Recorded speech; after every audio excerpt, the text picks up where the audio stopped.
D. B. Cooper, also known as Dan Cooper, is an unidentified man who hijacked Northwest Orient Airlines Flight 305, a Boeing 727 aircraft, in United States airspace on November 24, 1971.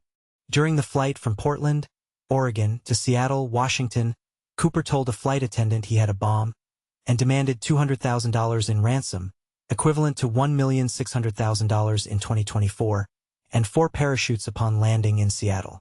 After releasing the passengers in Seattle, Cooper directed the flight crew to refuel the aircraft and begin a second flight to Mexico City, with a refueling stop in Reno, Nevada. Approximately 30 minutes after taking off from Seattle, Cooper opened the aircraft's aft door, deployed the air stair, and parachuted into the night over southwestern Washington. Cooper's identity, whereabouts, and fate have never been conclusively determined in 1980. A small portion of the ransom money was found along the riverbanks of the Columbia River near Vancouver, Washington. The discovery of the money renewed public interest in the mystery but yielded no additional information about Cooper's identity or fate, and the remaining money was never recovered.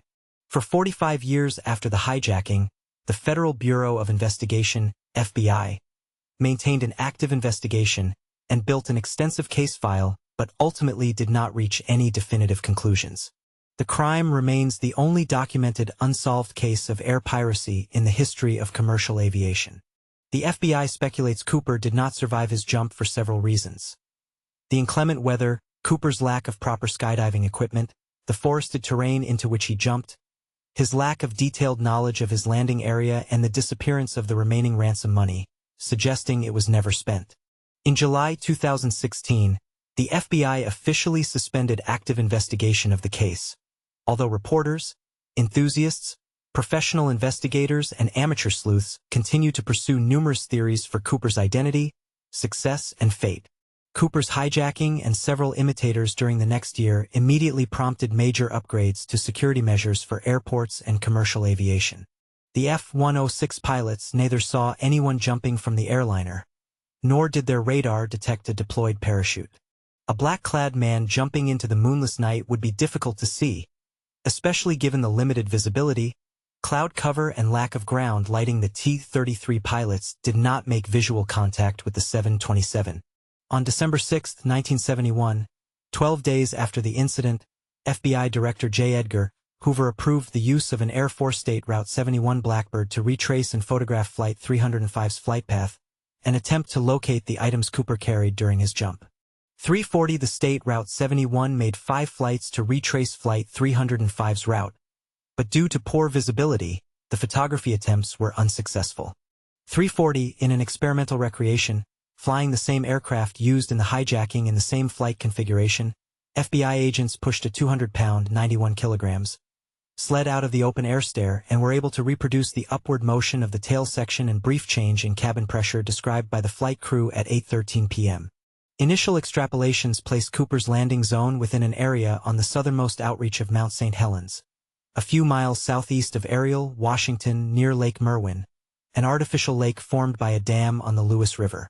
Search efforts concentrated on Clark and Cowlitz counties, encompassing the terrain immediately south and north of the Lewis River in southwest Washington. FBI agents and sheriff's deputies searched large areas of the largely forested terrain on foot, and by helicopter door-to-door searches of local farmhouses were also performed. Other search parties ran patrol boats along Lake Merwin and Yale Lake, the reservoir immediately to its east. Neither Cooper nor any of the equipment he presumably carried was found. Using fixed-wing aircraft and helicopters from the Oregon Army National Guard, the FBI coordinated an aerial search along the entire flight path, known as Victor 23 in U.S. Metal detectors were installed at airports, baggage inspection became mandatory, and passengers who paid cash for tickets on the day of departure were selected for additional scrutiny. Aviation terminology and as Vector 23 in most Cooper literature, from Seattle to Reno. Although numerous broken treetops and several pieces of plastic and other objects resembling parachute canopies were sighted and investigated, nothing relevant to the hijacking was found. Soon after the spring thaw in early 1972, teams of FBI agents aided by some 200 soldiers from Fort Lewis, along with United States Air Force personnel, National Guardsmen, and civilian volunteers, conducted another thorough ground search of Clark and Cowlitz counties for 18 days in March, and then another 18 days in April. Electronic Explorations Company, a marine salvage firm, used a submarine to search the 200-foot, 61 m, depths of Lake Merwin. 2 local women stumbled upon a skeleton in an abandoned structure in Clark County. It was later identified as the remains of Barbara and Derry, a teenaged girl who had been abducted and murdered several weeks before. 79 Ultimately, the extensive search and recovery operation uncovered no significant material evidence related to the hijacking. Based on early computer projections produced for the FBI, Cooper's drop zone was first estimated to be between Ariel Dam to the north and the town of Battle Ground, Washington, to the south. In March 1972, after a joint investigation with Northwest Orient Airlines and the Air Force, the FBI determined Cooper probably jumped over the town of La Center, Washington. In 2019, the FBI released a report detailing the burglary of a grocery store, about 3 hours after Cooper jumped, near Hyson, Washington.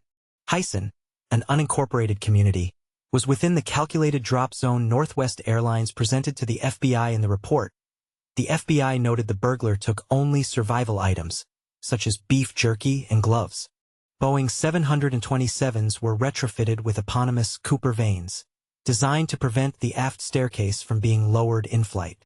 However, the report notes that the burglar wore military-type boots with a corrugated sole, while Cooper was described as wearing slip-on shoes. 124:69. A month after the hijacking, the FBI distributed lists of the ransom serial numbers to financial institutions, casinos, racetracks, businesses with routine transactions involving large amounts of cash, and to law enforcement agencies around the world. Northwest Orient offered a reward of 15% of the recovered money, to a maximum of $25,000 in early 1972. U.S. Attorney General John N. Mitchell released the serial numbers to the general public. 2 men used counterfeit $20 bills printed with Cooper serial numbers to swindle $30,000 from a Newsweek reporter named Carl Fleming in exchange for an interview with a man they falsely claimed was the hijacker. In early 1973, with the ransom money still missing, the Oregon Journal republished the serial numbers and offered $1,000, equivalent to $7,083 in 2024, to the first person to turn in a ransom bill to the newspaper or any FBI field office. In Seattle, the Post-Intelligencer made a similar offer with a $5,000 reward. The offers remained in effect until Thanksgiving 1974, and though several near matches were reported, no genuine bills were found. In 1975, Northwest Orient's insurer, Global Indemnity Co. complied with an order from the Minnesota Supreme Court and paid the airlines $180,000, equivalent to $1,100,000 in 2024, claim on the ransom money. Analysis of the flight data indicated the first estimated location of Cooper's landing zone was inaccurate. Captain Scott, who was flying the aircraft manually because of Cooper's speed and altitude demands, determined the flight path was farther east than initially reported. Additional data provided by Continental Airlines pilot Tom Bohanho was flying 4 minutes behind Flight 305 led the FBI to recalculate their estimates for Cooper's drop zone. By 1973, aircraft hijacking incidents had decreased, as the new security measures dissuaded would-be hijackers whose only motive was money. Bohan noted the FBI's calculations for Cooper's drop zone were based on incorrectly recorded wind direction, and therefore the FBI's estimates were inaccurate. Based on Bohan's data and subsequent recalculations of the flight path, the FBI determined Cooper's drop zone was probably over the Washougal River watershed. In 1986, FBI agent Ralph Himmelsbach wrote, "I have to confess, if I were going to look for Cooper, I would head for the Washougal. The Washougal Valley and the surrounding areas have been repeatedly searched, but no discoveries traceable to the hijacking have been reported, and the FBI believes any remaining physical clues were probably destroyed in the 1980 eruption of Mount St. Helens." On July 8, 2016, when Cooper was assumed to be at least 85 years old if alive, the FBI announced active investigation of the Cooper case was suspended, citing the need to deploy investigative resources and manpower on issues of greater and more urgent priority. Local field offices would continue to accept any legitimate physical evidence, related specifically to the parachutes or to the ransom money. The 66-volume case file compiled during the 45-year course of the investigation would be preserved for historical purposes at FBI headquarters in Washington, D.C. And on the FBI website, all of the evidence is open to the public. The crime remains the only documented unsolved case of air piracy in commercial aviation history. During their forensic search of the aircraft, FBI agents found 4 major pieces of evidence, each with a direct physical link to Cooper. A black clip-on tie, a mother-of-pearl tie clip, a hair from Cooper's headrest, and 8 filter-tipped Raleigh cigarette butts from the armrest ashtray. On Thanksgiving Eve, November 24, 1971, a man carrying a black attach case approached the flight counter for Northwest Orient Airlines at Portland International Airport. FBI agents found a black clip-on necktie in seat 18E. Where Cooper had been seated attached to the tie was a gold tie clip with a circular mother-of-pearl setting in the center of the clip. 124 The FBI determined the tie had been sold exclusively at JCPenney department stores, but had been discontinued in 1968. By late 2007. The FBI had built a partial DNA profile from samples found on Cooper's tie in 2001. However, the FBI also acknowledged no evidence linked Cooper to the source of the DNA sample. FBI Special Agent Fred Gutt said, "The tie had 2 small DNA samples and 1 large sample. It's difficult to draw firm conclusions from these samples." The FBI also made public a file of previously unreleased evidence, including Cooper's airplane ticket, composite sketches, fact sheets, and posted a request for information about Cooper's identification. In March 2009, a group of citizen sleuths using GPS, satellite imagery, and other technologies unavailable in 1971, began reinvestigating components of the case. Known as the Cooper Research Team, CRT. The group included paleontologist Tom Kay from the Burke Museum of Natural History and Culture in Seattle, scientific illustrator Carol Abraxinskas, computer scientist Sean Christo, and metallurgist Alan Stone. Although the CRT obtained little new information about the buried ransom money or Cooper's landing zone, they found, analyzed, and identified hundreds of organic and metallic particles on Cooper's tie. Using electron microscopy, the CRT identified lycopodium spores, the source of which was likely pharmaceutical. The team also found minute particles of unalloyed titanium on the tie, along with particles of bismuth, antimony, cerium, strontium sulfide, aluminum, and titanium antimony alloys. The metal and rare earth particles suggested Cooper may have worked for Boeing or another aeronautical engineering company, at a chemical manufacturing plant, or at a metal fabrication and production facility. Using cash, the man bought a one-way ticket on Flight 305, a 30-minute trip north to Seattle-Tacoma International Airport. Seattle-Tacoma? On his ticket, the man listed his name as Dan Cooper. The material with the most significance, explained Kay, was the unalloyed titanium.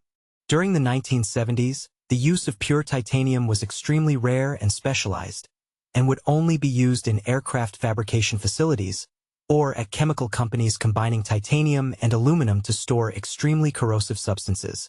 The cerium and strontium sulfide were used by Boeing's Supersonic Transport Development Project, and by Portland factories in which cathode ray tubes were manufactured, such as Teledyne and Tektronix. Cooper researcher Eric Ulis has speculated that the titanium antimony alloys are linked to Remcrew Titanium Inc., a metals manufacturer and Boeing contractor. FBI agents found 2 hair samples in Cooper's seat, a single strand of limb hair on the seat, and a single strand of brown Caucasian head hair on the headrest.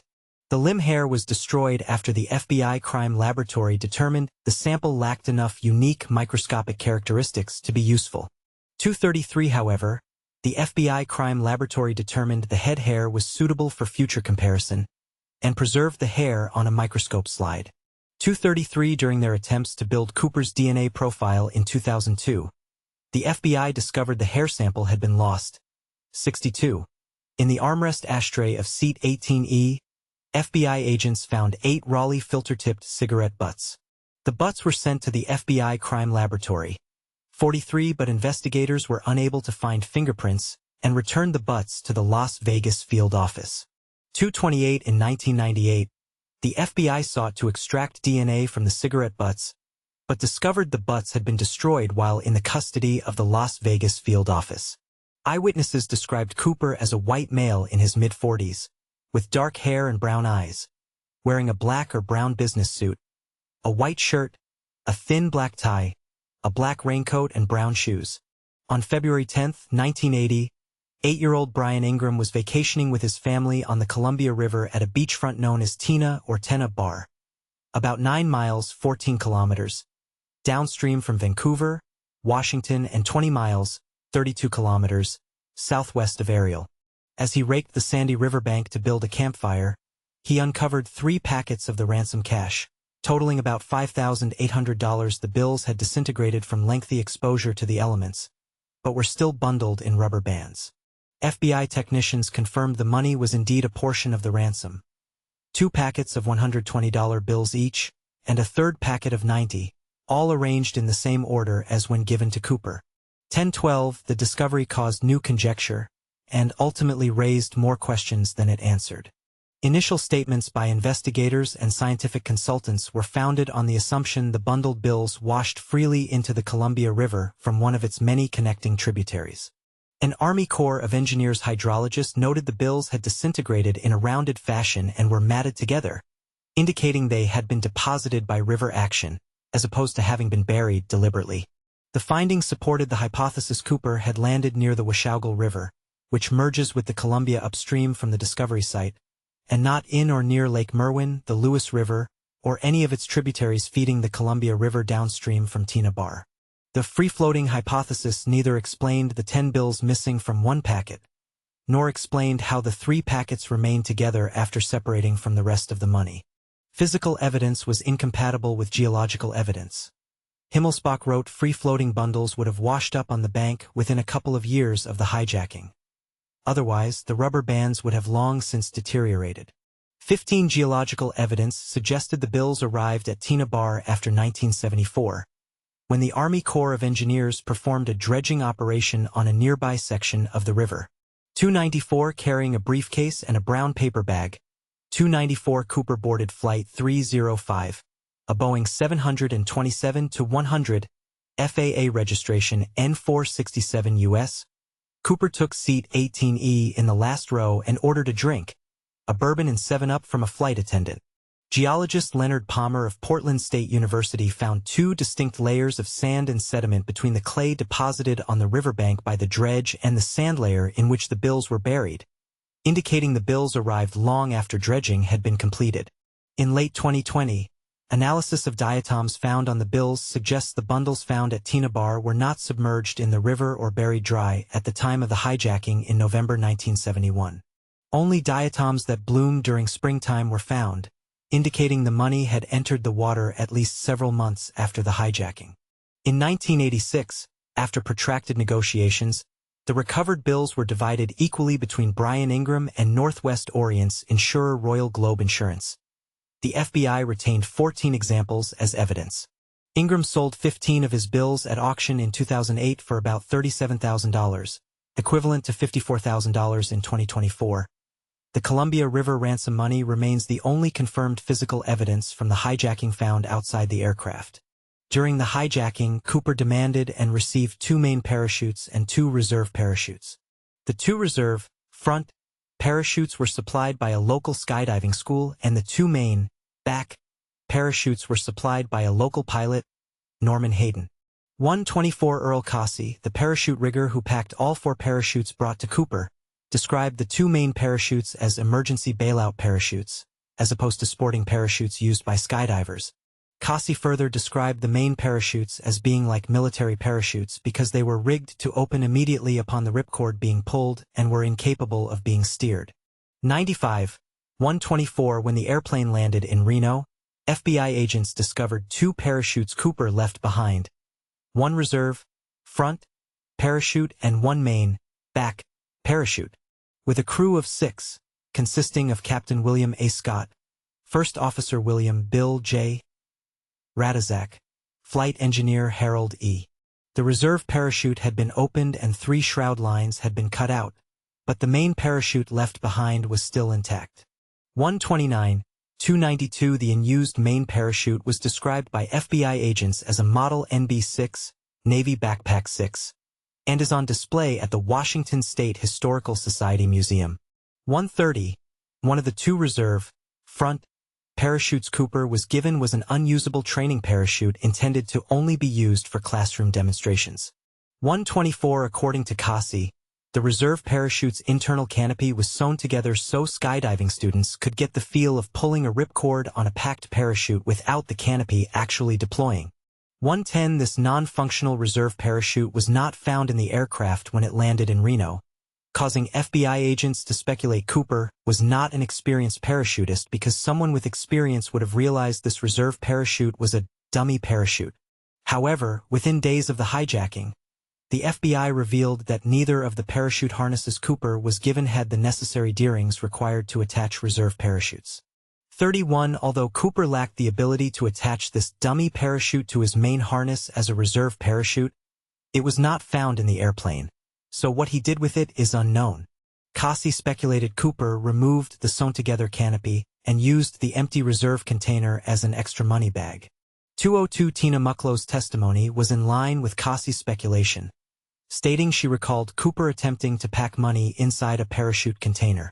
155. In November 1978, a deer hunter found a 727's instruction placard for lowering the aft air stair.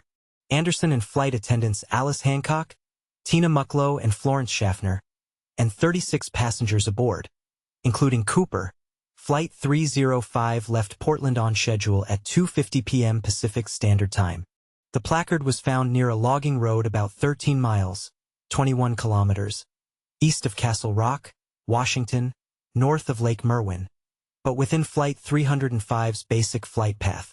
During the 45-year span of its active investigation, the FBI periodically made public some of its working hypotheses and tentative conclusions, based on witness testimony and the scarce physical evidence. During the first year of the investigation, the FBI used eyewitness testimony from the passengers and flight crew to develop sketches of Cooper. The first sketch, officially titled Composite A, was completed a few days after the hijacking and was released on November 28, 1971. 296. According to witnesses, the Composite A sketch, jokingly known as Bing Crosby, was not an accurate likeness of Cooper. The Composite A sketch, said witnesses, showed a young man with a narrow face and did not resemble Cooper.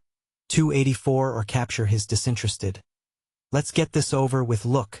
284. Flight attendant Florence Schaffner repeatedly told the FBI the Composite A sketch was a very poor likeness of Cooper. 264. After multiple eyewitnesses said Composite A was not an accurate rendering, FBI artists developed a second composite sketch. Completed in late 1972, the second Composite B sketch was intended to depict more accurately Cooper's age, skin tone, and face shape. 215. Eyewitnesses to whom Composite B was shown said the sketch was more accurate, but the Composite B Cooper looked too angry or nasty. Shortly after takeoff, Cooper handed a note to flight attendant Schaffner, who was sitting in the jump seat at the rear of the airplane. 159. Directly behind Cooper. One flight attendant said the Composite B sketch looked like a hoodlum and remembered Cooper as more refined in appearance. 233. Moreover, said witnesses, the Composite B sketch depicted a man older than Cooper, with a lighter complexion. Using the criticisms of Composite B, FBI artists made adjustments and improvements to the Composite B sketch on January 2, 1973. The FBI finalized revised Composite B, their third sketch of Cooper. Of the new sketch, one flight attendant said revised Composite B was a very close resemblance to the hijacker. 212. Opined another flight attendant, the hijacker would be easily recognized from this sketch. 284. In April 1973, the FBI concluded the revised Composite B sketch was the best likeness of Cooper they could develop, and should be considered the definitive sketch of Cooper. 210. Flight attendants Schaffner and Mucklow, who spent the most time interacting with Cooper, were interviewed on the same night in separate cities and gave nearly identical descriptions. A man in his mid-40s, approximately 5 feet 10 inches, 178 m, to 6 feet 0 inches, 183 meters, tall, and 170 to 180 pounds, 77 to 82 kilograms, with olive-toned skin, brown eyes, short combed-back black hair, and no discernible accent. 294. University of Oregon student Bill Mitchell, who sat across from Cooper during the 3-hour flight, gave the FBI several interviews and provided detailed descriptions of Cooper for what subsequently became Composite Sketch B. 227, Mitchell's descriptions of Cooper were similar to those provided by the flight attendants, except Mitchell described Cooper as 5 feet 9 inches, 175 meters, to 5 feet 10 inches, 1.78 meters, since Mitchell was 6 feet 2 inches, 1.88 m, tall. He described himself as way bigger than Cooper and referred to Cooper as slight. 176 Robert Gregory, one of the only other passengers besides Mitchell who provided the FBI with a full description of Cooper, also described Cooper as 5 feet 9 inches, 175 meters, tall. Assuming the note was a lonely businessman's telephone number, Schaffner dropped the note unopened into her purse. Cooper then leaned toward her and whispered, "Miss, you'd better look at that note. I have a bomb." Schaffner opened the note. Gregory stated he believed Cooper to be of Mexican-American or Native American descent. 183. In May 1973, the FBI internally released an 8-page suspect profile of Cooper. 282. The profile suggested Cooper was a military-trained parachutist and not a sports skydiver. In addition to his familiarity with the military parachutes with which he was provided, Cooper's age would have made him an outlier in the sports skydiving community and would have increased the likelihood of being recognized by a club member.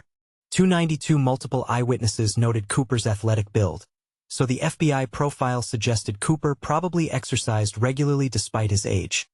290. FBI profilers suspected Cooper was an Air Force veteran familiar with Seattle and the surrounding areas.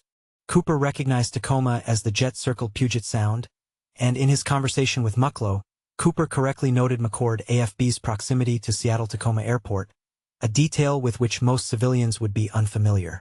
Cooper's mannerisms such as his vocabulary, planning, his thorough retrieval of evidence, and his use of aviation terminology led the FBI to conclude Cooper was not a common criminal. Cooper was clearly intelligent, not impulsive or easily rattled, a careful and procedure-oriented planner, adept at anticipating contingencies and adaptive strategies, with meticulous and methodical tendencies.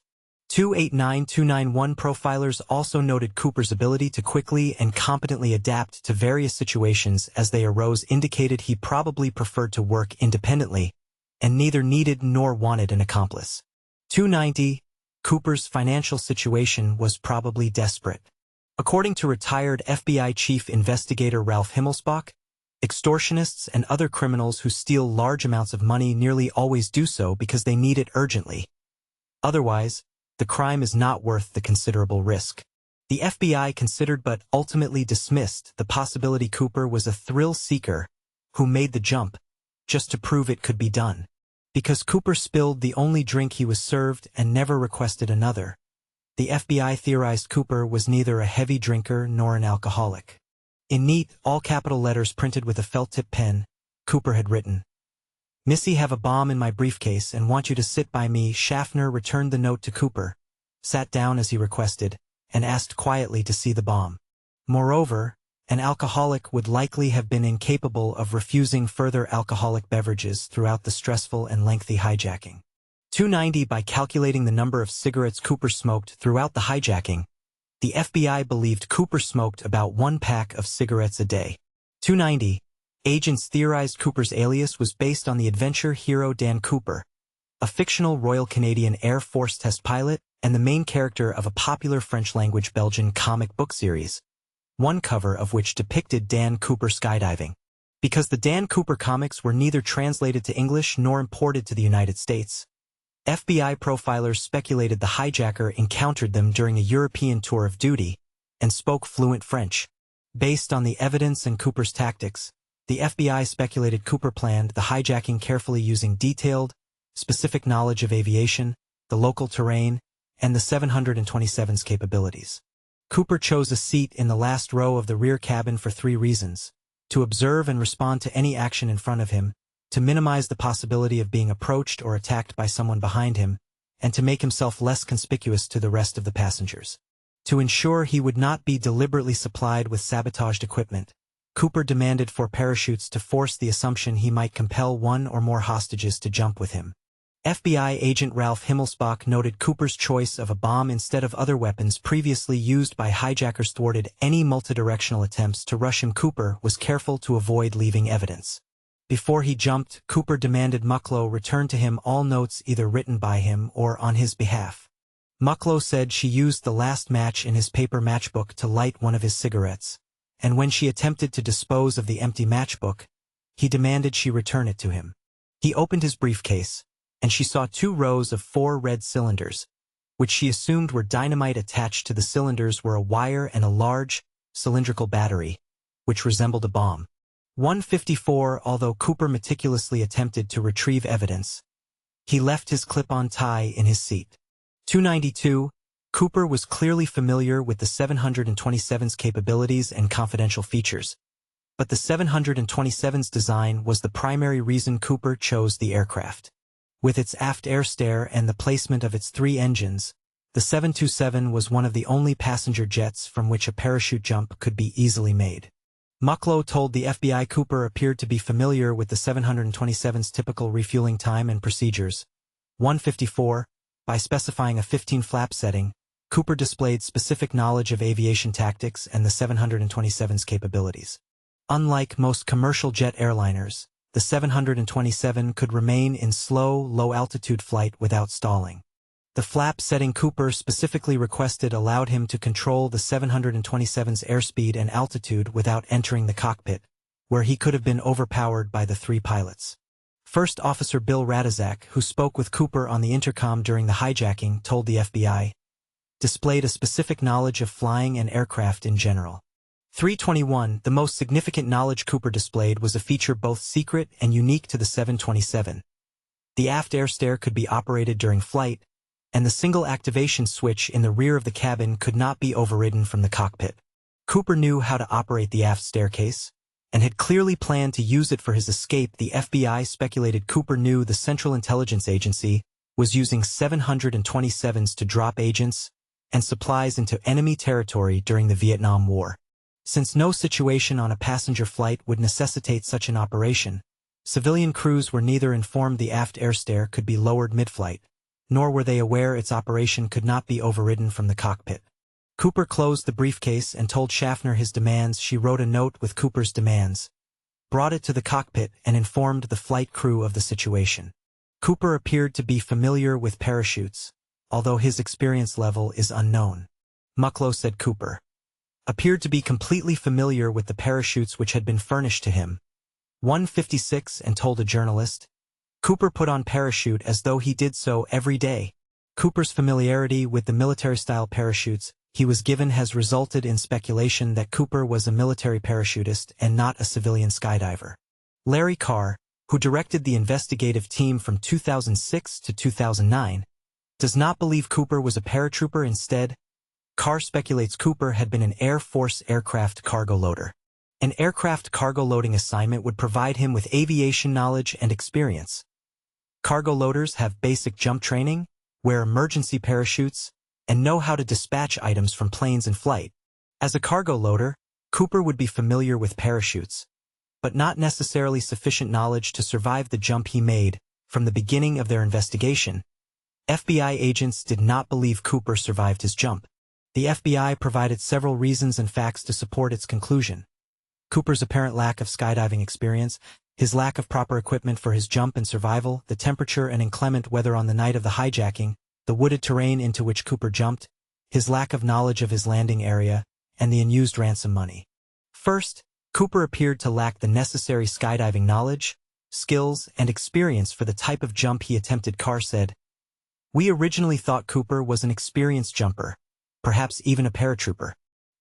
He further said, "We concluded after a few years this was simply not true. No experienced parachutist would have jumped in the pitch-black night, in the rain, with a 172 miles per hour, 77 meters per second wind in his face, wearing loafers and a trench coat. It was simply too risky." Captain Scott directed her to remain in the cockpit for the remainder of the flight and take notes of events as they happened. Alternatively, skydiving instructor Earl Cossey, who supplied the parachutes, testified Cooper would not have needed extensive experience to survive the jump, and anyone who had 6 or 7 practice jumps could accomplish this. 203 However, Cassi also noted jumping at night drastically increased the risk of injury, and without jump boots, Cooper would probably have suffered severe ankle or leg injuries upon landing. 203 Second, Cooper did not appear to have the equipment necessary for either his jump or his survival in the wilderness. He neither brought nor requested a helmet, and jumped into a 15 F/9C wind at 10,000 feet, 3,000 meters, in November over Washington without proper protection against the extreme wind chill. Although the contents of Cooper's 4 and 12 and 14 in 10 centimeters, 30 centimeters, 36 centimeters, 9 paper bag are unknown, he did not use any of the bag's contents to assist him during any part of the hijacking, so the FBI speculated the bag contained items he needed for his jump, such as boots, gloves, and goggles. 270. Third, Cooper did not have an accomplice waiting on the ground to help him escape. Such an arrangement would have required both a precisely timed jump and the flight crew's cooperation to follow a predetermined flight path, but Cooper did not give the flight crew a specific path. Moreover, the flight crew proposed and Cooper agreed to alter the flight path and fly from Seattle to Reno for refueling, and Cooper had no way of keeping an accomplice apprised of his changed plans. The low cloud cover and lack of visibility to the ground further complicated Cooper's ability to determine his location, establish a bearing, or see his landing zone. Finally, the ransom money was never spent, and the recovered portion was found in used car said. Diving into the wilderness without a plan, without the right equipment in such terrible conditions, he probably never even got his chute open. He then relayed to Northwest Flight Operations in Minnesota the hijacker's demands. Requests $200,000 in a knapsack by 5 p.m. He wants 2 front parachutes, 2 back parachutes. He wants the money in negotiable American currency. FBI agent Richard Tosaw theorized Cooper became incapacitated from hypothermia during his jump, landed in the Columbia River, and drowned. However, FBI agents were not unanimous in their assessments of Cooper's ultimate fate. A senior FBI agent anonymously opined in a 1976 article in the Seattle Times. I think he slept in his own bed that night. It was a clear night. A lot of the country is pretty flat, he could have just walked out. Right down the road. Hell, they weren't even looking for him there at the time, they thought he was somewhere else. He could just walk down the road. Conclusive evidence of Cooper's death has not been found.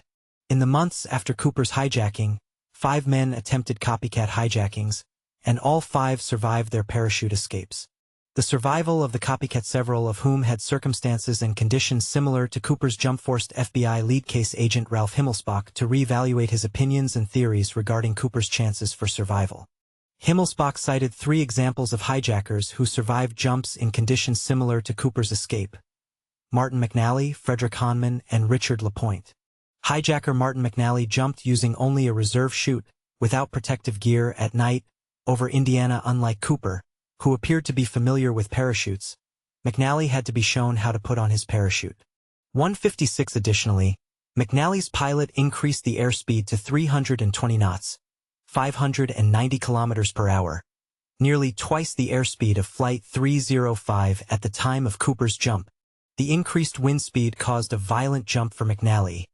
The money bag was immediately torn from him, yet he had landed unharmed except for some superficial scratches and bruises.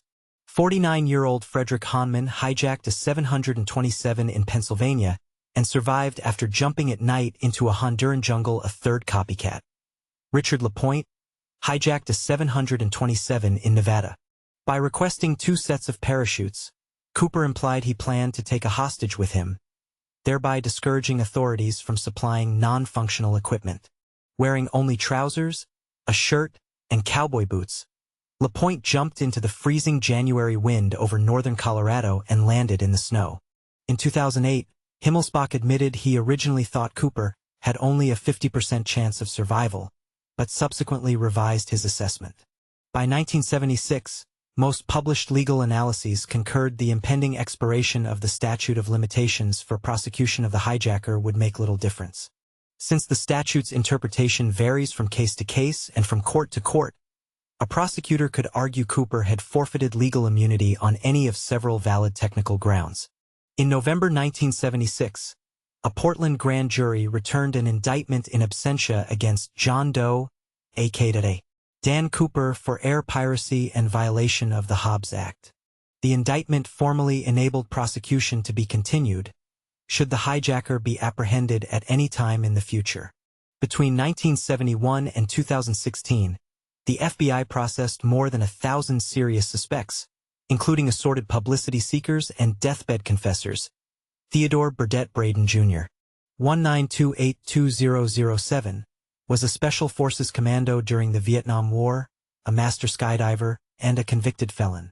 He was believed by many within the Special Forces community, both at the time of the hijacking and during subsequent years, to have been Cooper. Born in Ohio, Braden first joined the military at the age of 16 in 1944, serving with the 101st Airborne during World War II.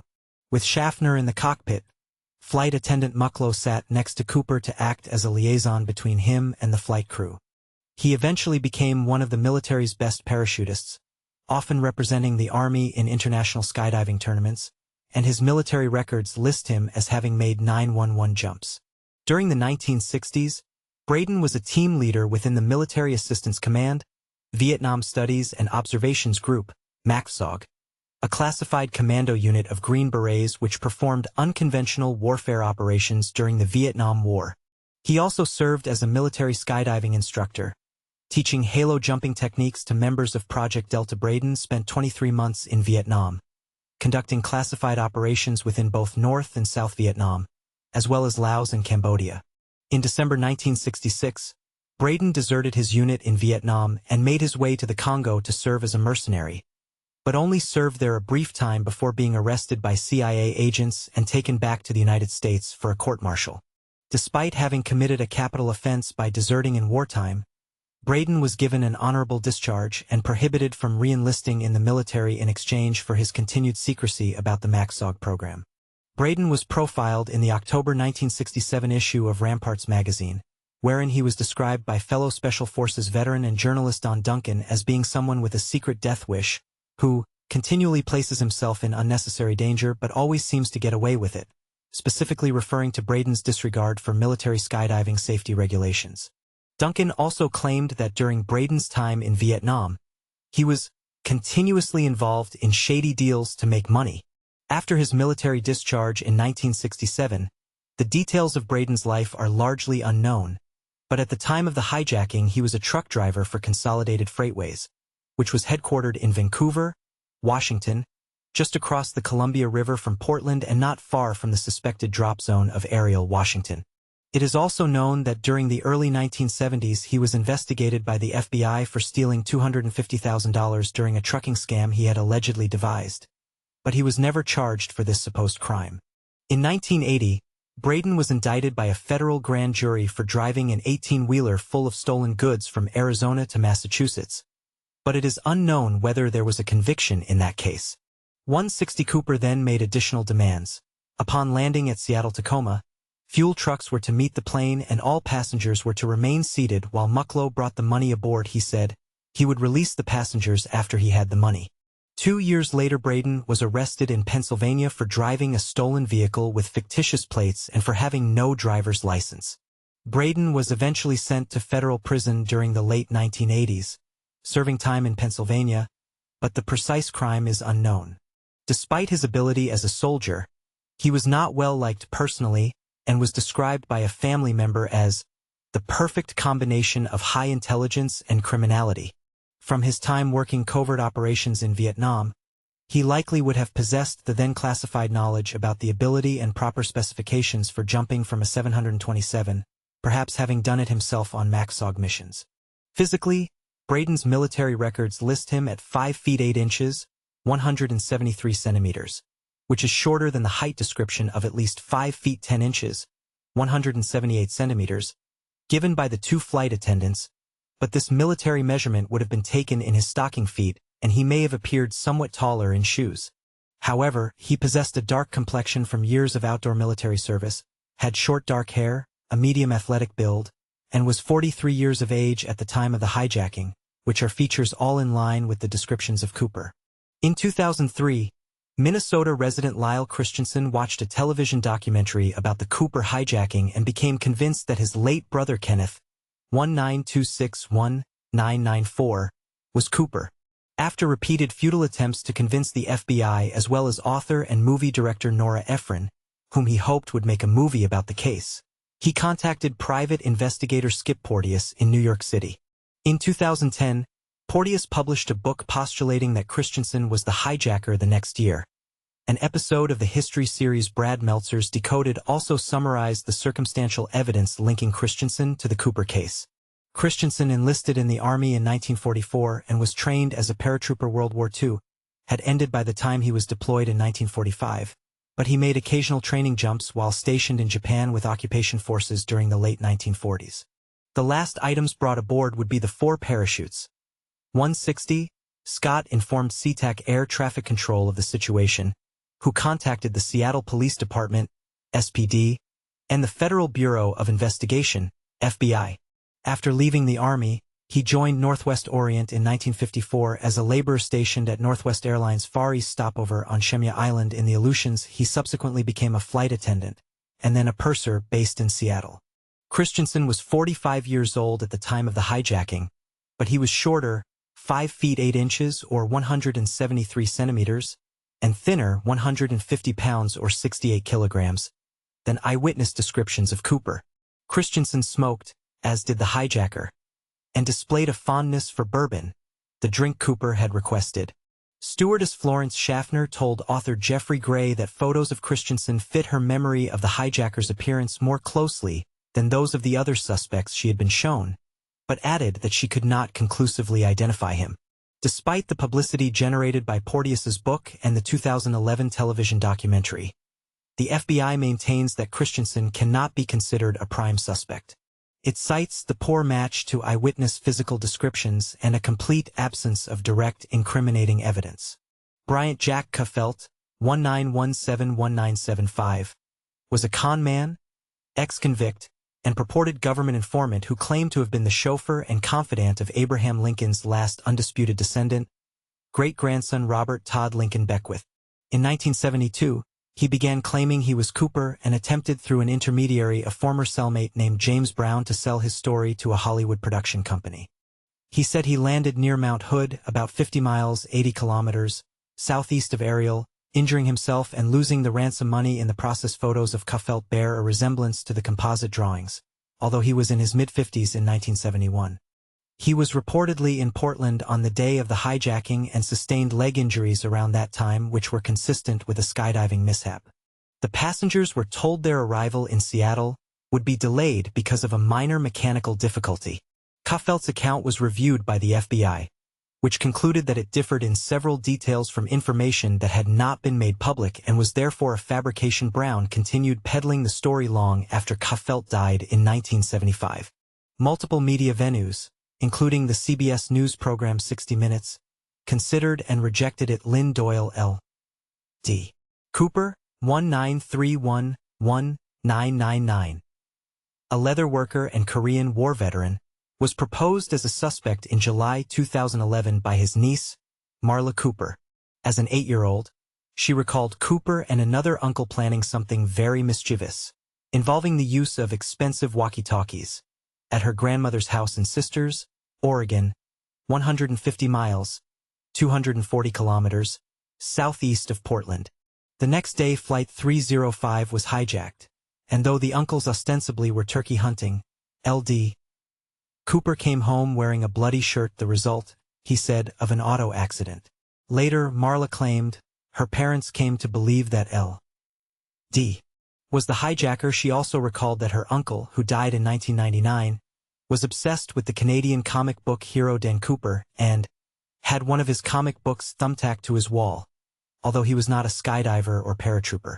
In August 2011, New York Magazine published an alternative witness sketch, reportedly based on a description by Flight 305 eyewitness Robert Gregory, depicting horn-rimmed sunglasses, a russet-colored suit jacket with wide lapels, and marcelled hair. The article observed that L.D. Cooper had wavy hair that looked marcelled, as did Dwayne Weber. See below. The FBI announced that no fingerprints had been found on a guitar strap made by L.D. Cooper. 1 week later, They added that his DNA did not match the partial DNA profile obtained from the hijacker's tie, but acknowledged that there is no certainty that the hijacker was the source of the organic material obtained from the tie. Barbara Dayton, 1926-2002, a recreational pilot and University of Washington librarian who was named Robert Dayton at birth, served in the U.S. Merchant Marine and then the Army during World War II. After discharge, Dayton worked with explosives for construction work and aspired to a professional airline career, but could not obtain a commercial pilot's license. Donald Nyrop, the president of Northwest at the time, authorized payment of the ransom and ordered all employees to cooperate with the hijacker and comply with his demands. Dayton had gender reassignment surgery in 1969 and changed her name to Barbara. She is believed to be the first person to have had this type of surgery in Washington. She claimed to have staged the hijacking 2 years later, presenting as a man, in order to get back at the airline industry and the FAA, whose insurmountable rules and conditions had prevented her from becoming an airline pilot. Dayton said that the ransom money was hidden in a cistern near Woodburn, Oregon, a suburban area south of Portland. She eventually recanted the entire story, ostensibly after learning that hijacking charges could still be brought.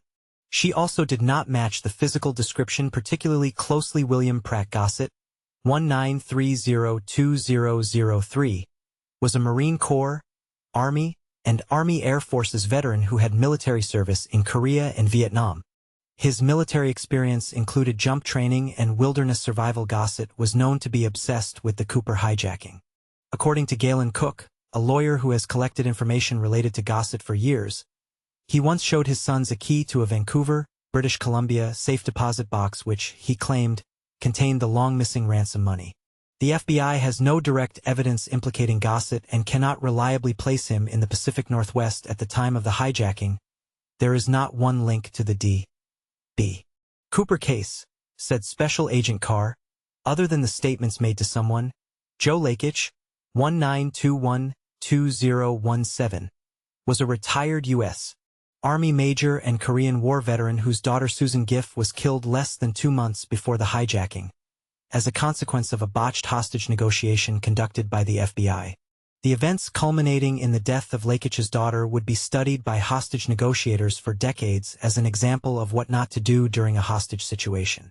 For approximately 2 hours, Flight 305 circled Puget Sound to give the SPD and the FBI sufficient time to assemble Cooper's ransom money and parachutes, and to mobilize emergency personnel. He and his wife later sued the FBI, and ultimately an appeals court ruled in their favor, holding that the FBI acted negligently during the hostage negotiation.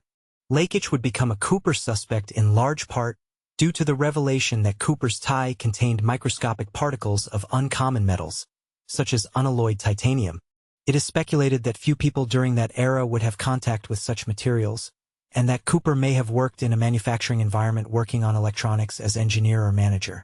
When the hijacking occurred, Lakich was working in Nashville as a production supervisor at an electronics capacitor factory and would have likely been exposed to the materials found on the tie. When Cooper was asked by Tina Mucklow why he was committing the hijacking, he replied, "It's not because I have a grudge against your airlines, it's just because I have a grudge." 161. It is believed by some that this grudge was Lakich's anger toward the FBI for their failed efforts at rescuing his daughter less than 2 months earlier. John Emil List, 1925-2008, was an accountant and war veteran who murdered his wife, 3 teenage children, and 85-year-old mother in Westfield, New Jersey, 15 days before the Cooper hijacking, withdrew $200,000 from his mother's bank account, and disappeared. He came to the attention of the Cooper task force due to the timing of his disappearance, multiple matches to the hijacker's description, and the reasoning that a fugitive accused of mass murder has nothing to lose. After his capture in 1989, List denied any involvement in the Cooper hijacking. No substantial evidence implicates him, and the FBI no longer considers him a suspect. List died in prison in 2008. Theodore Ernest Mayfield, 1935-2015, was a Special Forces veteran, pilot, competitive skydiver, and skydiving instructor. During the flight from Portland to Seattle, Cooper demanded Mucklow remain by his side at all times. He served prison time in 1994 for negligent homicide after 2 of his students died when their parachutes failed to open, and was later found indirectly responsible for 13 additional skydiving deaths due to faulty equipment and training. In 2010, he was sentenced to 3 years probation for piloting an airplane 26 years after losing his pilot's license and rigging certificates. He was suggested repeatedly as a suspect early in the investigation, according to FBI agent Ralph Himmelsbach, who knew Mayfield from a prior dispute at a local airport. He was ruled out, based partly on the fact that he telephoned Himmelsbach less than 2 hours after Flight 305 landed in Reno to volunteer advice on standard skydiving practices and possible landing zones, as well as information on local skydivers. Richard McCoy, Jr., 1942-1974, was an Army veteran who served 2 tours of duty in Vietnam, first as a demolition expert and later with the Green Berets as a helicopter pilot. After his military service, he became a warrant officer in the Utah National Guard and an avid recreational skydiver, with aspirations of becoming a Utah State Trooper. On April 7, 1972, McCoy staged the best-known of the copycat hijackings. He boarded United Airlines Flight 855, a Boeing 727 with aft stairs, in Denver, Colorado, and, brandishing what later proved to be a paperweight resembling a hand grenade and an unloaded pistol, he demanded 4 parachutes and $500,000. After delivery of the money and parachutes at San Francisco International Airport, McCoy ordered the aircraft back into the sky and bailed out over Provo, Utah, leaving behind his handwritten hijacking instructions and his fingerprints on a magazine he had been reading. He was arrested on April 9 with the ransom cash in his possession and, after trial and conviction, received a 45-year sentence. 2 years later, he escaped from Lewisburg Federal Penitentiary with several accomplices by crashing a garbage truck through the main gate. Tracked down 3 months later in Virginia Beach, McCoy was killed in a shootout with FBI agents. 1:50 she later said Cooper appeared familiar with the local terrain. While looking out the window, he remarked, "Looks like Tacoma down there," as the aircraft flew above it. In their 1991 book, D.B. Cooper, The Real McCoy, parole officer Bernie Rhodes and former FBI agent Russell Calame asserted that they had identified McCoy as Cooper. They cited obvious similarities in the 2 hijackings, claims by McCoy's family that the tie and mother-of-pearl tie clip left on the airplane belonged to McCoy, and McCoy's own refusal to admit or deny that he was Cooper. A proponent of their claim was the FBI agent who killed McCoy. "When I shot Richard McCoy," he said, "I shot D.B. Cooper at the same time." Although there is no reasonable doubt that McCoy committed the Denver hijacking, the FBI does not consider him a suspect in the Cooper case because of mismatches in age and description, e.g. McCoy was 29 years old with projecting ears. 192 skydiving skill much greater than thought to be possessed by the hijacker, and credible evidence that McCoy was in Las Vegas on the day of the Portland hijacking, and at home in Utah the day after, having Thanksgiving dinner with his family. In addition, all 3 of the stewardesses from the Cooper hijacking were shown photographs of McCoy and agreed that he was not their hijacker. They were even able to point to specific differences in the 2 men. Specifically that Cooper's nose wasn't as broad as McCoy's, that Cooper had more hair than McCoy, and that Cooper's ears did not protrude as much as McCoy's. 306 McCoy's photo was also shown to the ticket agent who sold Cooper his ticket, the gate agent, and the passenger seated closest to Cooper, Bill Mitchell. And they too concluded that McCoy and Cooper were not the same. 317 in 2024, McCoy's 2 children publicly stated that their father had been D.B. Cooper after a parachute was found by YouTuber Dan Grider on the property formerly owned by McCoy's mother. Grider claims to have handed this parachute over to the FBI, though the FBI has not confirmed this. When told the parachutes were coming from McCord Air Force Base, Cooper correctly noted McCord was only a 20-minute drive from Seattle-Tacoma. 1:56 she later described the hijacker's demeanor. Was not nervous. Sheridan Peterson, 19262021, served with the Marine Corps during World War II and was employed later as a technical editor at Boeing, based in Seattle. Investigators became interested in Peterson as a suspect soon after the skyjacking because of his experience as a smoke jumper and love of taking physical risks, as well as his similar appearance and age, 44, to the Cooper description. His involvement in the civil rights movement and assisting refugees in Vietnam during the Vietnam War could have potentially radicalized him to pursue hijacking. Peterson often teased the media about whether he was really Cooper. Entrepreneur Eric Ulis, who spent years investigating the crime, said he was 98% convinced that Peterson was Cooper. When pressed by FBI agents, Peterson insisted he was in Nepal at the time of the hijacking. He died in 2021. In an episode of History Channel's History's Greatest Mysteries, analysis of DNA found on the tie worn by Cooper indicated that Peterson was not a match for Cooper when compared to a DNA sample from one of Peterson's living daughters. Eric Ulis has since withdrawn his allegation that Peterson could have been Cooper. Robert Wesley Rackstraw, 19432019, was a retired pilot and ex-convict who served on an Army helicopter crew and other units during the Vietnam War. He came to the attention of the Cooper Task Force in February 1978, after he was arrested in Iran and deported to the U.S. to face explosives possession and check-kiting charges. Several months later, while released on bail, Rackstraw attempted to fake his own death by radioing a false Mayday call and telling controllers that he was bailing out of a rented airplane over Monterey Bay. Police later arrested him in Fullerton, California, on an additional charge of forging federal pilot certificates.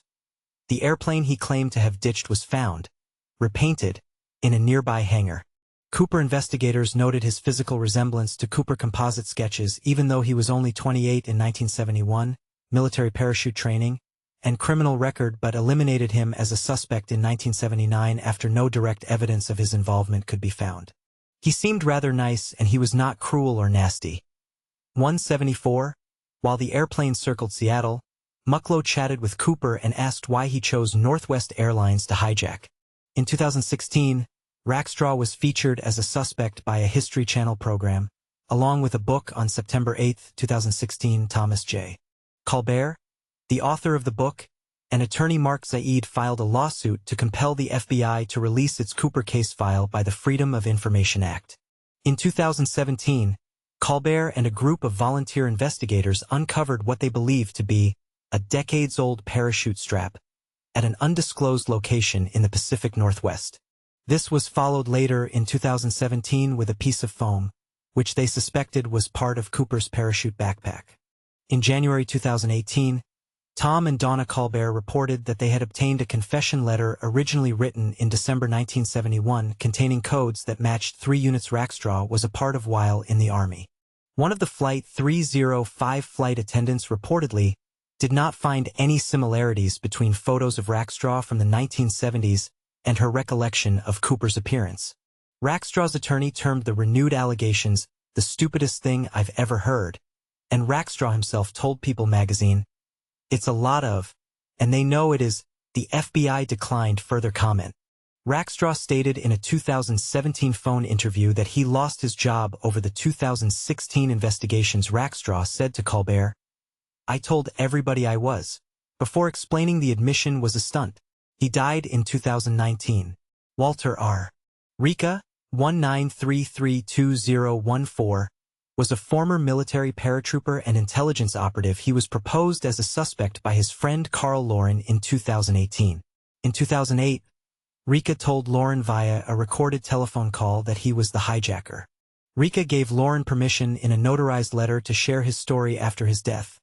He also allowed Lauren to tape their telephone conversations about the crime during a 6-week period in late 2008. He laughed and replied, "It's not because I have a grudge against your airlines. It's just because I have a grudge," then explained the flight simply suited his needs. In over 3 hours of recordings, Rika shared details about his version of the hijacking. He also confessed to his niece, Lisa's story. From Rika's description of the terrain on his way to the drop zone, Lauren concluded that he landed near Cleveland Elm, Washington. After Rika described an encounter with a dump truck driver at a roadside cafe after he landed, Lauren located Jeff Ojadax, who was driving his dump truck near CLE Elm the night of the hijacking, and met a stranger at the Teenaway Junction CAF just outside of town.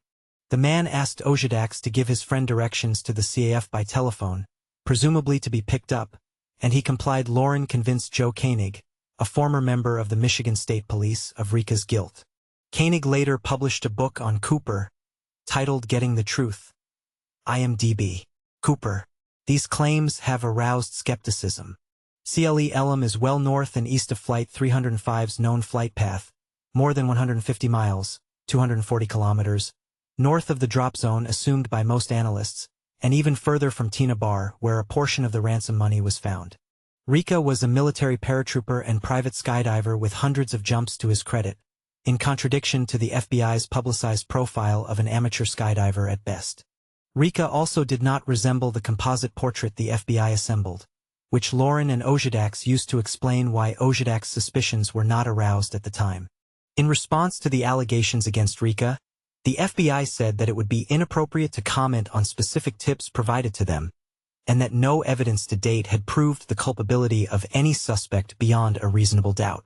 In November 2018, the Oregonian published an article proposing William J. Smith, 192822018, of Bloomfield, New Jersey, as a suspect. The article was based on research conducted by an Army data analyst who sent his findings to the FBI in mid-2018. 161 He asked where she was from. She answered she was originally from Pennsylvania, but was living in Minneapolis at the time. Cooper responded that Minnesota was very nice country.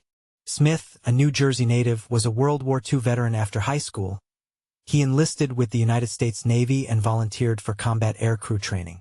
After his discharge, he worked for the Lehigh Valley Railroad and was affected by the Penn Central Transportation Company's bankruptcy in 1970, the largest bankruptcy in U.S. history at that time. The article proposed that the loss of his pension created a grudge against the corporate establishment and transportation field, as well as a sudden need for money. Smith was 43 at the time of the hijacking. In his high school yearbook, a list of alumni killed in World War II lists and Ira Daniel Cooper, possibly the source for the hijacker's pseudonym. The analyst claimed that Smith's naval aviation experience would have given him knowledge of airplanes and parachutes, and his railroad experience would have helped him find railroad tracks and hop on a train to escape the area after landing. According to the analyst, aluminum spiral chips found on the clip-on tie could have come from a locomotive maintenance facility. Smith's information about the Seattle area may have come from his close friend Dan Clare, who was stationed at Fort Lewis during the war. The analyst noted that the man who claimed to be Cooper in Max Gunther's 1985 book identified himself as Dan LeClaire. Smith and Clare worked together for Conrail at Newark's Oak Island Yard.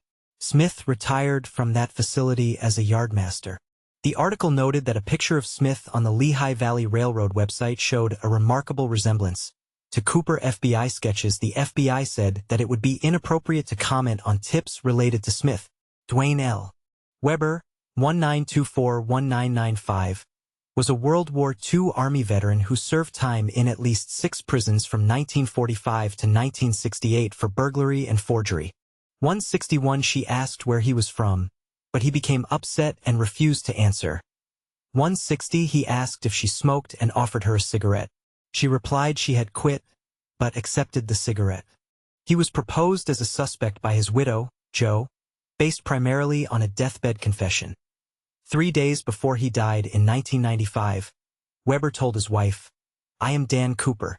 The name meant nothing to her, she said. But months later, a friend told her of its significance in the hijacking. She went to her local library to research Cooper, found Max Gunther's book, and discovered notations in the margins in her husband's handwriting like the hijacker, Weber drank bourbon and chain-smoked. Other circumstantial evidence included a 1979 trip to Seattle and the Columbia River, where his wife remembered him throwing a trash bag just upstream of Tina Bar. Himmelsbach said, "Does fit the physical description and does have the criminal background that I have always felt was associated with the case, but did not believe Weber was Cooper." The FBI eliminated Weber as an active suspect in July 1998, when his fingerprints did not match any of those processed in the hijacked plane, and no other direct evidence could be found to implicate him. Later, his DNA also failed to match the samples recovered from Cooper's tie. Cooper was among the first to attempt air piracy for personal gain. 11 days before Cooper's hijack, Canadian Paul Joseph Cheney had hijacked an Air Canada DC-8 over Montana, but was overpowered by the crew when he put down his shotgun to strap on his parachute. Encouraged by Cooper's apparent success, 15 similar hijackings, all unsuccessful, were attempted in 1972. Some examples from that year: With the advent of universal luggage searches in 1973, see airport security. The general incidence of hijackings dropped dramatically. There were no further notable Cooper imitators until July 11, 1980, when Glenn K. 161. FBI records note Cooper spoke briefly to an unidentified passenger, while the airplane maintained its holding pattern over Seattle. Trip seized Northwest Orient Flight 608 at Seattle-Tacoma Airport, demanding $600,000, $100,000 by an independent account, unreliable source. 2 parachutes, and the assassination of his boss. A quick-thinking flight attendant drugged Tripp's alcoholic drink with Valium after a 10-hour standoff, during which Tripp reduced his demands to 3 cheeseburgers and a ground vehicle in which to escape. He was apprehended. Unreliable source. Tripp attempted to hijack the same Northwest flight on January 21, 1983, and this time demanded to be flown to Afghanistan. When the airplane landed in Portland, he was shot and killed by FBI agents. Despite the initiation of the federal Sky Marshal program the previous year, 31 hijackings were committed in U.S. airspace in 1972. 19 of them were for the specific purpose of extorting money. In 15 of the extortion cases, the hijackers also demanded parachutes. In early 1973, the FAA began requiring airlines to search all passengers and their bags. Amid multiple lawsuits charging that such searches violated Fourth Amendment protections against search and seizure, federal courts ruled that they were acceptable when applied universally and when limited to searches for weapons and explosives. Only 2 hijackings were attempted in 1973, both by psychiatric patients. One hijacker, Samuel Bike, intended to crash the airliner into the White House to kill President Nixon. Due to multiple copycat hijackings in 1972, the FAA required that the exterior of all Boeing 727 aircraft be fitted with a spring-loaded device, later dubbed the Cooper vane, that prevents lowering of the aft air stair during flight. The device consists of a flat blade of aluminum mounted on a pivot, which is spring-loaded to stay out of the way of the door when the craft is at rest, but aerodynamically rotates into position to prevent the door from being opened when the airplane is traveling at flight speeds. Operation of the vane is automatic and cannot be overridden from within the aircraft. In his interview with FBI agents, passenger George Labussaniere stated he visited the restroom directly behind Cooper on several occasions. As a direct result of the hijacking, the installation of peepholes was mandated in all cockpit doors. This enables the cockpit crew to observe passengers without opening the cockpit door. In 1978, the hijacked 727-100 aircraft was sold by Northwest Orient to Piedmont Airlines, where it was re-registered N838N and continued in domestic carrier service. In 1984, it was purchased by the charter company Key Airlines, re-registered N29KA, and incorporated into the Air Force's civilian charter fleet that shuttled workers between Nellis Air Force Base and the Tonopah Test Range during the F-117 Nighthawk development program. In 1996, the aircraft was scrapped for parts in a Memphis aircraft. Boneyard Himmelsbach famously termed Cooper a rotten, sleazy crook, but his bold and unusual crime inspired a cult following that was expressed in song, movies, and literature. Novelty shops sold T-shirts emblazoned with D.B. Cooper, where are you? Restaurants and bowling alleys in the Pacific Northwest hold regular Cooper-themed promotions and sell tourist souvenirs. A Cooper Day celebration has been held at the Ariel General Store and Tavern each November since 1974 with the exception of 2015, the year its owner, Donna Elliott, died. An annual convention, known as CooperCon, is held every year in late November in Seattle, Washington. The event, founded by Cooper researcher Eric Ulis in 2018, is a multi-day gathering of Cooper researchers and enthusiasts. Originally held in Vancouver, Washington, it was relocated to Seattle beginning in 2023. CooperCon replaced the annual D.B. Cooper Days, which ended when the owner of the Ariel Store pub died and the pub was forced to close. After one visit, Labussaniere said the path to his seat was blocked by a passenger wearing a cowboy hat, questioning Mucklow about the supposed mechanical problem delaying them. Labussaniere said Cooper was initially amused by the interaction, then became irritated and told the man to return to his seat, but the cowboy ignored Cooper and continued to question Mucklow. Labussaniere claimed he eventually persuaded the cowboy to return to his seat. 170. Mucklow's version of the interaction differed from Labissière's. She said a passenger approached her and asked for a sports magazine to read because he was bored. She and the passenger moved to an area directly behind Cooper, where they both looked for magazines. The passenger took a copy of The New Yorker and returned to his seat. When Mucklow returned to sit with Cooper, he said, "If that is a sky marshal, I don't want any more of that." But she reassured him there were no sky marshals on the flight. 161. Despite his brief interaction with Cooper, the cowboy was not interviewed by the FBI and was never identified. The $200,000 ransom was received from Seattle First National Bank in a bag weighing approximately 19 pounds, 8.5 kilograms. 123. The money 10,000 unmarked $20 bills, most of which had serial numbers beginning with L, indicating issuance by the Federal Reserve Bank of San Francisco, was photographed on microfilm by the FBI. 101. Seattle police obtained the 2 front, reserve, parachutes from a local skydiving school and the 2 back, main, parachutes from a local stunt pilot. Around 5:24 Pacific Standard Time, Scott was informed the parachutes had been delivered to Seattle-Tacoma and notified Cooper they would be landing soon at 5:46 Pacific Standard Time. Flight 305 landed at Seattle-Tacoma. 163. With Cooper's permission, Scott parked the aircraft on a partially lit runway, away from the main terminal. 163. Cooper demanded only one representative of the airline approach the plane with the parachutes and money, and the only entrance and exit would be through the aircraft's front door via mobile stairs. 15. Northwest Seattle Operations Manager, Al Lee, was designated to be the courier to avoid the possibility Cooper might mistake Lee's airline uniform for a law enforcement officer. He changed into civilian clothes for the task. With the passengers remaining seated, a ground crew attached a mobile stair per Cooper's directive. Mucklow exited the aircraft through the front door and retrieved the ransom money. When she returned, she carried the money bag past the seated passengers to Cooper in the last row. 163. Cooper then agreed to release the passengers. As they debarked, Cooper inspected the money. In an attempt to break the tension, Mucklow jokingly asked Cooper if she could have some of it. Cooper readily agreed and handed her a packet of bills. But she immediately returned the money and explained accepting gratuities was against company policy. She said Cooper had tried to tip her and the other 2 flight attendants earlier in the flight with money from his pocket, but they had each declined, citing the policy. 163. With the passengers safely debarked, only Cooper and the 6 crew members remained aboard.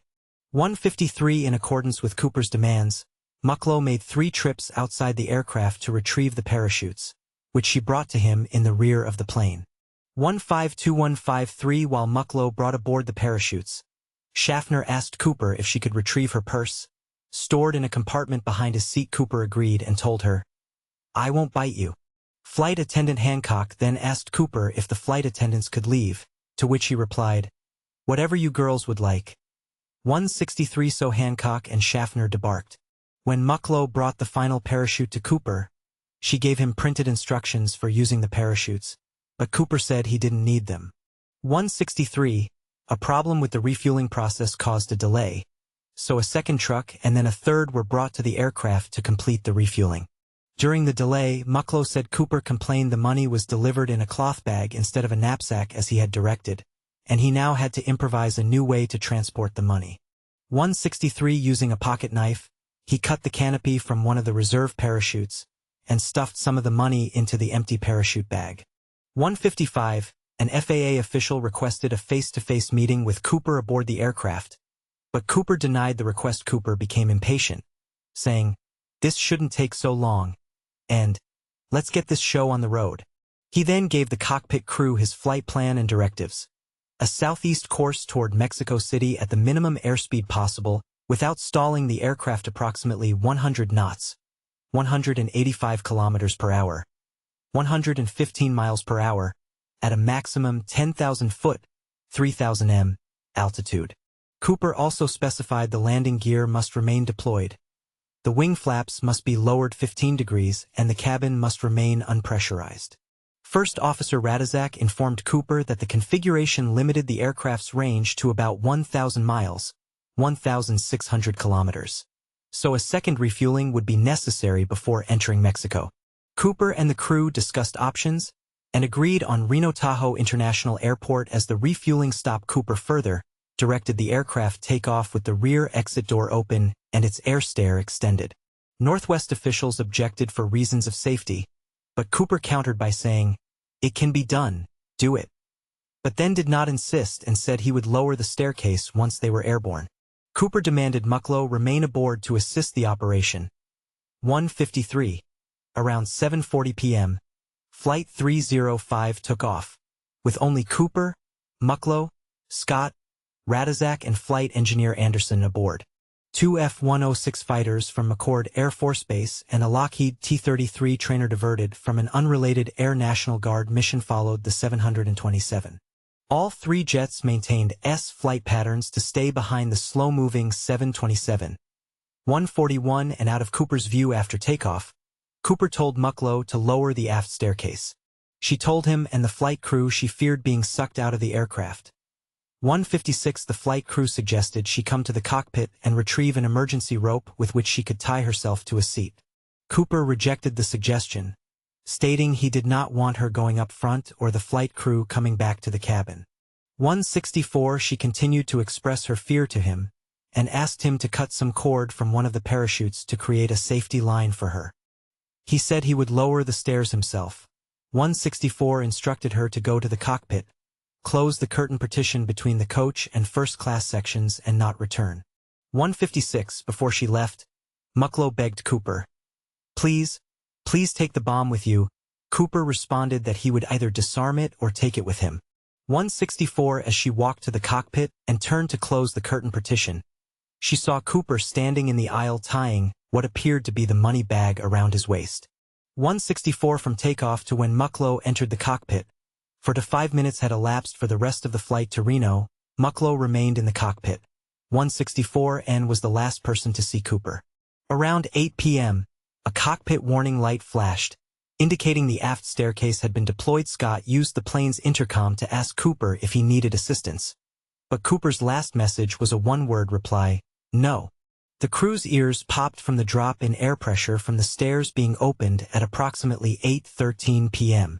The aircraft's tail section suddenly pitched upward, forcing the pilots to trim and return the aircraft to level flight. In his interview with the FBI, Radazak said the sudden upward pitch occurred while the flight was near the suburbs north of Portland. 3:22 with the aft cabin door open and the staircase deployed, the flight crew remained in the cockpit, unsure if Cooper was still aboard. Mucklow used the intercom to inform Cooper they were approaching Reno and that he needed to raise the stairs so the airplane could land safely. She repeated her requests as the pilots made the final approach to land, but neither Mucklow nor the flight crew received a reply from Cooper. 1:64 at 11:02 p.m., with the aft staircase still deployed, Flight 305 landed at Reno Tahoe International Airport. FBI agents, state troopers, sheriff's deputies and Reno police established a perimeter around the aircraft but, fearing the hijacker and the bomb were still aboard, did not approach the plane. Scott searched the cabin, confirmed Cooper was no longer aboard and, after a 30-minute search, an FBI bomb squad declared the cabin safe. In addition to 66 latent fingerprints aboard the plane, FBI agents recovered Cooper's black clip-on tie clip and 2 of the 4 parachutes, one of which had been opened and had 3 shroud lines cut from the canopy. FBI agents interviewed eyewitnesses in Portland, Seattle, and Reno, and developed a series of composite sketches. Local police and FBI agents immediately began questioning possible suspects. In a rush to meet a deadline, reporter James Long of the Oregon Journal recorded the name Dan Cooper as D.B. Cooper. United Press International Wire Service reporter Clyde Jabin republished Long's error, and as other media sources repeated the error, the hijacker's pseudonym became D.B. Cooper. Acting on the possibility the hijacker may have used his real name or the same alias in a previous crime, Portland police discovered and interviewed a Portland citizen named D.B. Cooper. The Portland Cooper had a minor police record, but was quickly eliminated as a suspect due to the number of variables and parameters. Precisely defining the area to search was difficult. The jet's airspeed estimates varied, the environmental conditions along the flight path varied with the aircraft's location and altitude. 300 and only Cooper knew how long he remained in freefall before pulling his ripcord.